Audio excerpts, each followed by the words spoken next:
Here we are, bounding into comics. I didn't want to make another Masters of the Universe video. Oh, shit! But lo and behold, here we are. Saw this article came out last night from Spencer Bakuli. Kevin Smith reveals second half of Masters of the Universe Revelation shifts into an Evil-Lyn story. Yes, because nothing says Masters of the Universe like the first half focusing on Teela and the second half focusing on Evil-Lyn. The hell with He-Man and Skeletor and Man-at-Arms and, Beast-Man and Merman and Trapjaw and Triclops and King Randor and Marlena and the Sorceress. We need more Evil-Lyn and Teela stories, right? Because in a He-Man show, nothing says He-Man like Evil-Lyn and Teela taking up the entire run of the series. What the hell do you need He-Man for, you misogynistic pig?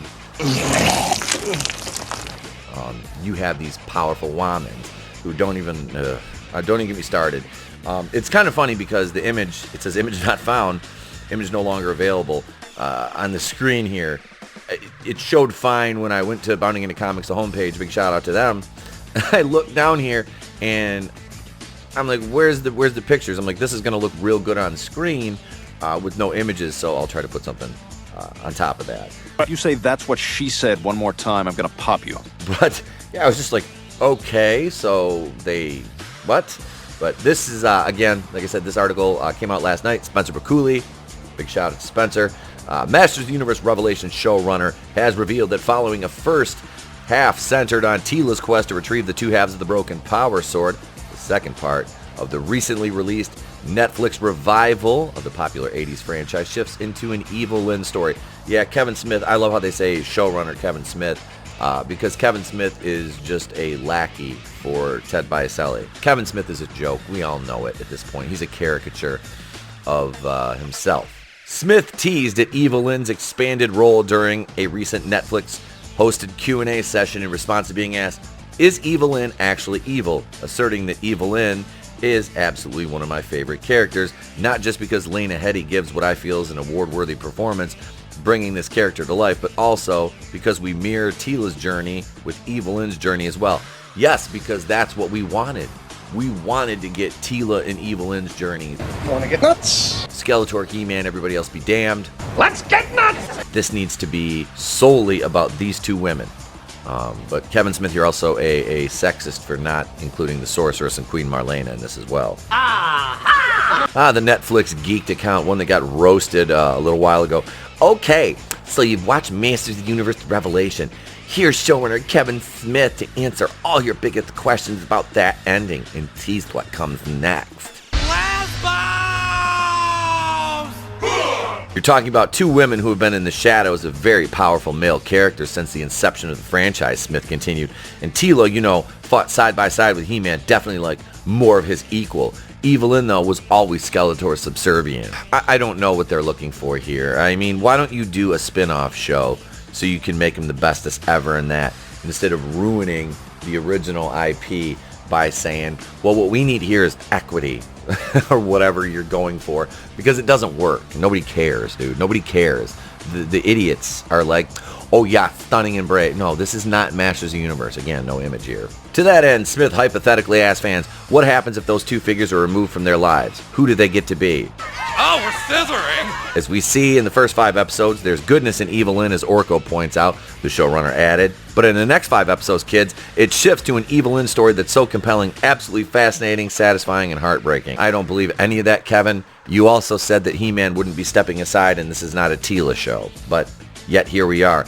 In conclusion to his tease of Evil-Lyn's upcoming prominence, Smith declared that the Sorceress story had become his favorite part of Masters of the Universe Revelation. Well, Kevin Smith, did you cry during that too? Did you start crying and blubbering during that? Are you serious? As of this writing, it's unknown how and to what extent He-Man himself will factor into the more Evil-Lyn focused second half of the Masters of the Universe Revelation. You said so! It's all bullshit! All of it! This is the point in the video where I give you my thoughts now. I believe that Kevin Smith, again, is full of BS here. The saying that Evil-Lyn is now, oh, Evil-Lyn's my favorite character. Okay, Kevin. But you're not really in charge of anything, Kevin. We know that. We know it's Ted Biaselli and the other idiot from Netflix who are such big He-Man fans that they decided to take the main characters out of the show and make it about the female characters, which, again, no problem with having female leads in a show. But be honest with us. Don't bait and switch us. And that's what this was. This was a bait and switch. You took He-Man out of the show to prop. Oh, though He-Man will do no stepping aside. Kevin, remember that? He-Man will do no stepping aside. And yet He-Man is gone. And now Teela is the new, lead of the show, which like I said, I have my issues with what is going on with the character of Teela. I mean, do I like the fact that she's really muscular? I kind of do. But do I like the fact she has a square jaw and that intersectional feminist haircut? No, not at all. Teela's a warrior. I dig the fact that she's muscular. I do. I really do. Evil-Lyn, it didn't really make much sense, but I think Evil-Lyn looks better with the muscle she has on her now because she has long hair, and it just looks absolutely gorgeous. It really does. It's beautiful animation with her. But I think that they should have done a separate show. my opinions notwithstanding about that, I think they should have done a separate show for Teela. Really, if you wanted to do this character justice, give her her own show. Same thing with Evil-Lyn. You can put them in it. And now Andra, who's another race swap character, because you can't have two redheads, two badass redheads in one show. Remember that, Ted Biaselli? So we've got Andra now, and Clownfish TV said it in a video, and I was kind of along the same lines of thinking when they mentioned, I'm like, that does make sense. They're probably going to make Teela the new sorceress, and Andra will be the new He-Man. Wouldn't that be funny? Andra is the new He-Man. Because she wants to be an adventurer, blah, blah, blah. Remember all that exposition in the beginning with her and Orko? So there's that lingering in the background, whether that comes to fruition or not. Time will tell, but I'm just throwing it out there now. It would be hilarious. I just, at this point, just do it. Just finish ruining the show, just like you did Star Wars, and like you're doing to Marvel now. Just do it. Just ruin the rest of the IPs. I mean, G.I. Joe is flopping at the box office right now. I mean, not G.I. Joe, Fake Eyes, because it's not Snake Eyes, it's Fake Eyes. Because it's not Snake Eyes. You race swapped Snake Eyes because God knows you can't have a white male playing a ninja, even though the character was originally a blonde-haired, blue-eyed white guy who didn't talk or take his mask off, but now Henry Golding from Crazy Rich Asians plays Snake Eyes, has to take his mask off, has to talk. We need an Asian in this role because, God damn it, white people cannot culturally appropriate karate. So Teela is going to be the beef in this show for the remainder of it, and then you got Evil-Lyn in the second half. The stories about her.